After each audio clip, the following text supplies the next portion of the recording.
তাহলে আজকে আমাদের ক্লাস হচ্ছে কোচিং ক্লাস পলিটিক্যাল সায়েন্স, ভারতীয় সংবিধানের বিশেষ বৈশিষ্ট্যসমূহ। তৎপর আমি ক্লাস আরম্ভের পূর্বে আমার বৈকুণ্ঠবাসিনী জননী অহল্যা দেবনাথের শ্রী পাদপদ্মে আমি আমার শ্রদ্ধা জ্ঞাপন করছি। তৎপর আমার প্রিয়তম ছাত্র প্রবোদান মুর্মু, তার শ্রী করকমলে আমি আমার অন্তরে অনন্ত স্নেহরাশি জ্ঞাপন করছি। আজকের দিনে প্রবোদান মুর্মুর জ্যেষ্ঠ ভ্রাতা সুশান্ত মুর্মু, সে বিএ ক্লাসের ছাত্র, সেও আমার স্টুডেন্ট, সেও এখানে উপস্থিত। আমি তার শ্রী করকমলেও আমি আমার অন্তরে অনন্ত স্নেহরাশি জ্ঞাপন করছি। তারপর আমরা যে ভিডিওটা করছি এটা প্রবোদান মুর্মুর বাড়ি, তার পিতামাতা, আমি কাকা কাকিমা বলে ডাকি, তাদের পদেও আমি জ্ঞাপন করছি। আচ্ছা, তৎপর আজকের ক্লাসের বৈশিষ্ট্যটা হলো এই প্রকার যে ভারতীয় সংবিধানের বিশেষ বৈশিষ্ট্য। এখানে বলা হয়েছে যে ভারতবর্ষের সংবিধানকে বলা হয়েছে ব্যাগ অফ বোরিংস, কেননা এতে অনেক মৌলিক বৈশিষ্ট্য রয়েছে। আচ্ছা, ঠিক আছে, আজকে আমরা ব্ল্যাকবোর্ড ব্যবহার করছি। ভারতের সংবিধানকে বলা হয়েছে ব্যাগ অফ বোরিংস। হ্যাঁ, ব্যাগ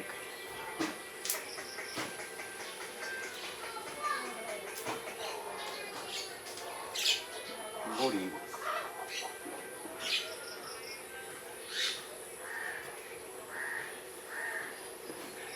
ভারতীয় সংবিধানকে বলা হলো ব্যাগ অফ বোরিংস, তার মানে মৌলিক এর ভিতরে অংশটুকু কি কি আছে তা দেখতে হবে। হ্যাঁ, শোনো, বলছি, বিশ্বের সর্বাপেক্ষা বৃহৎ জটিল লিখিত সংবিধান হলো ভারতবর্ষের সংবিধান। আর এই সংবিধান শাসনতান্ত্রিক তথ্য সম্বলিত। কেন্দ্র রাজ্যের সম্পর্ককে বিভিন্ন ধারার সংকলন করা হয়েছে। বিশেষত জরুরি অবস্থা চলাকালীন কেন্দ্র রাজ্যগুলির সম্পর্কে সমীকরণ বিশদে আলোচিত হয়েছে।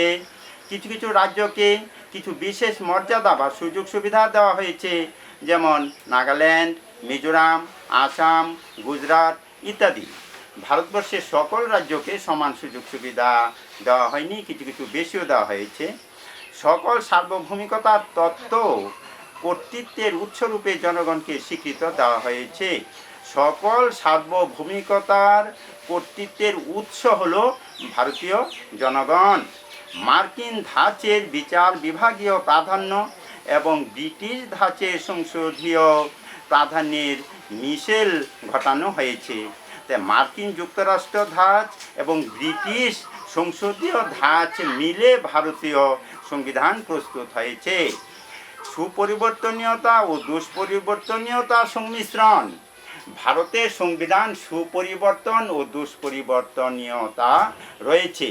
যেমন সংবিধানের কিছু কিছু অংশ, যেমন নূতন রাজ্য সৃষ্টি, পুরানো রাজ্যের নাম বা সীমানা পরিবর্তন ইত্যাদির জন্য যেমন পার্লামেন্টে সাধারণ সংখ্যাগরিষ্ঠতা প্রয়োজন, আবার মৌলিক অধিকার নির্দেশাত্মক নীতি ইত্যাদির পরিবর্তনের জন্য বিশেষ সংখ্যাগরিষ্ঠতা প্রয়োজন। তাহলে পার্লামেন্টে বিশেষ বিশেষ কিছু মৌলিক বৈশিষ্ট্য রয়েছে। আবার যুক্তরাষ্ট্রীয় কাঠামোর মধ্যে কেন্দ্র প্রবণতার বিন্যাস। যুক্তরাষ্ট্রীয় যে কাঠামো, সেই কাঠামো কেন্দ্র প্রবণতার বিন্যাস, কেন্দ্রের প্রতি ঝোঁক বেশি। প্রভিন্স যা অঙ্গরাজ্যগুলি, এর ক্ষমতার চেয়ে কেন্দ্রের ক্ষমতা বেশি রয়েছে। যুক্তরাষ্ট্রের মূল বৈশিষ্ট্য যেমন লিখিত ও দুষ্পরিবর্তনীয় সংবিধান ও তার প্রাধান্য, সেটা লিখিত ও দুষ্পরিবর্তনীয় সংবিধান ও তার প্রাধান্য হলো কেন্দ্র রাজ্যের মধ্যে ক্ষমতার বন্টন। কেন্দ্র এবং রাজ্য এর মধ্যে ক্ষমতার বন্টন করা হয়েছে। দ্বিকক্ষ বিশিষ্ট সংসদ ইত্যাদি সংবিধানে বর্তমান কিন্তু বেশ কিছু এককেন্দ্রিক ব্যবস্থা ও সংবিধানে রয়েছে। যেমন আইনতান্ত্রিক, শাসনতান্ত্রিক ও আর্থিক ক্ষেত্রে কেন্দ্রের প্রাধান্য একক সংবিধান। একক নাগরিকত্ব, সংবিধানের সুপরিবর্তনীয়তা, জরুরি অবস্থা, নিয়মাবলী ইত্যাদিও রয়েছে। আর কি রয়েছে? সংসদীয় ব্যবস্থা। কেন্দ্র রাজ্য উভয় স্তরেই ভারতে সংসদীয় ব্যবস্থা গৃহীত হয়েছে। এক্ষেত্রে রাষ্ট্রপতিকে ইউনিয়নের শীর্ষে এবং রাজ্যপালকে রাজ্যের শীর্ষ পদে প্রতিষ্ঠিত করা হয়েছে। রাষ্ট্রপতি হল ভারতের প্রথম নাগরিক, শাসনতান্ত্রিক শীর্ষে, এবং রাজ্যেও রাজ্যপাল সেই শীর্ষে রয়েছে। তারা নিজ নিজ ক্ষেত্রে চূড়ান্ত কর্তৃত্বের অধিকারী হলেও প্রকৃত শাসনতান্ত্রিক ক্ষমতা যথাক্রমে প্রধানমন্ত্রী ও রাজ্যের মুখ্যমন্ত্রীর হাতেই ন্যস্ত রয়েছে। স্বাধীন ও নিরপেক্ষ বিচার বিভাগ। বিচারপতিরা যাতে নির্ভীক ও নিরপেক্ষভাবে বিচার কার্য সম্পাদন করতে পারে তার জন্য সংবিধানিক ব্যবস্থা গৃহীত হয়েছে। এক নাগরিকত্ব। ভারতের অঙ্গরাজ্যগুলির আলাদা করে নাগরিকত্ব প্রদানের অধিকার নেই। ভারতের জনগণ সারা দেশেই সমান পৌর ও রাজনৈতিক সুযোগ সুবিধা ভোগ করেন। পৌর ও রাজনৈতিক সুবিধা ভারতের সকল নাগরিকেরাই সমানভাবে ভোগ করে থাকেন। আরও কি বলা হলো? সার্বজনীন প্রাপ্তবয়স্কের ভোটাধিকার। ভারতীয় সংবিধানের 325 ও 326 নং ধারায় জাতি, ধর্ম, বর্ণ, সম্পত্তি ও লিঙ্গভেদের নির্বিশেষে 18 বছর বয়স্ক প্রতিটি ভারতীয় নাগরিককে ভোটাধিকার প্রদান করা হয়েছে। তাহলে ভারতীয় নাগরিকগণ 18 বছর হলেই প্রাপ্তবয়স্ক হয়। এটা বলা হয়েছে কত? সংবিধান 325 ও 26 নং ধারায় বলা হলো 325 ও 326 নং ধারা।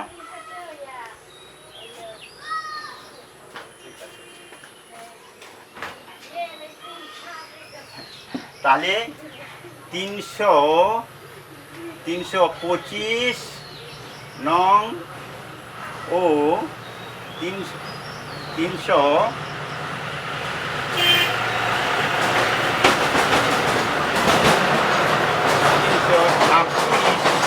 নং ধারা, এই দুটা ধারায় বলা হয়েছে, 325 ও 326 নং ধারায় সংবিধানে বলা হয়েছে যে ভারতীয় নাগরিকরা সকলেই জাতি, ধর্ম, বর্ণ নির্বিশেষে তারা এই ক্ষমতাগুলি ভোগ করবে। কি ক্ষমতা? সমস্ত মৌলিক অধিকারের যে 6টা মৌলিক অধিকার আছে ভারতীয় নাগরিকের, এই 6টা মৌলিক অধিকারই ভোগ করবে এবং 18 বছর প্রাপ্ত বয়স্ক সকলেই ভোটের অধিকার পাবে। এটা হলো ভারতের অন্যতম একটা মৌলিক বৈশিষ্ট্য। আচ্ছা, যাই হোক, তো লক্ষ্য করো যে ভারতীয় সংবিধানের 325 ও 326 নং ধারায় জাতি, ধর্ম, বর্ণ, সম্পত্তি ও লিঙ্গভেদের নির্বিশেষে 18 বছর বয়স্ক প্রতিটি ভারতীয় নাগরিককে ভোটাধিকার প্রদান করা হয়েছে। তাহলে ভারতবর্ষ শান্তি, মৈত্রী, ভ্রাতৃত্বের দেশ এবং এখানে অশোকের যে স্তম্ভ আমরা ব্যবহার করছি, জাতি, ধর্ম, বর্ণ নির্বিশেষে ভারতের প্রতীক, জাতীয় পতাকায় যে প্রতীক রয়েছে, তো টাকা পয়সায় রয়েছে এবং ভারতে জাতীয় পতাকায় ধর্মচক্র রয়েছে, সেটা হলো অশোকের ধর্ম। এগুলি নিয়ে আমরা সর্বশেষে বলতে পারি যে রবীন্দ্রনাথের ভাষায় যে ভারত তীর্থে আমরা সকলেই বসবাস করছি, ভারত মাতার সন্তান। তাহলে যাই হোক, এইগুলি তোমরা পড়বে, ওই বিষয়গুলি পরবর্তীতে আরও আলোচনা হবে। যে আজকের জন্য ক্লাস আমাদের এখানেই থাকছে। আমি আবারও আমার সকল ছাত্রছাত্রীদের আমি আমার অন্তরের অনন্ত স্নেহরাশি জ্ঞাপন করে আমি আমার ক্লাস আজকে এখানেই সমাপ্ত করছি। ধন্যবাদ।